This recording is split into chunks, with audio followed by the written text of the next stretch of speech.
ఇప్పుడు ఈ కమ్యూనిటీకి ఇవ్వాలా, అల్టిమేట్గా ఎవరికి ఇచ్చినా బీసీకి ఇచ్చినట్టే కదా, ఎవరికి ఇచ్చినా బీసీకి ఇచ్చినట్టే కదా. అక్కడి వరకు ఓకే, ఆ పాజిటివ్ కాంపిటీషన్ ఉండడంలో తప్పులేదు. కానీ ఇళ్ళ మీదకి పోయి దాడులు చేసి ఈ సంస్కృతి ఏంది?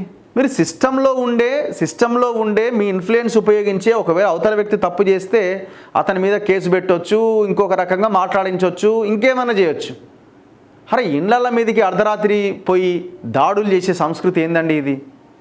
ఇప్పుడు ఆయన ఒకవేళ ఆయన తప్పు చేసిందని అనుకుందాం కొద్దిసేపు, ఆయన ఒక్కడే ఆ ఇంట్లో ఉండడు కదా, ఆయనతో పాటు ఆయన తల్లి ఉంటాడు, ఆయన తండ్రి ఉంటాడు, ఆయన పిల్లలు ఉంటారు, భార్య ఉంటుంది. ఎంత మానసిక ఇది అనుభవిస్తారు వాళ్ళ పిల్లలు, ఆ ఇంట్లో ఉన్న ఆడవాళ్ళు, పెద్దవాళ్ళు. ఈ మాత్రం కామన్ సెన్స్ కూడా లేకపోతే ఎట్లా? మమ్మల్ని అంటాడా అంటే, ఒకవేళ అంటే దానికి వేరే మార్గం ఉన్నది.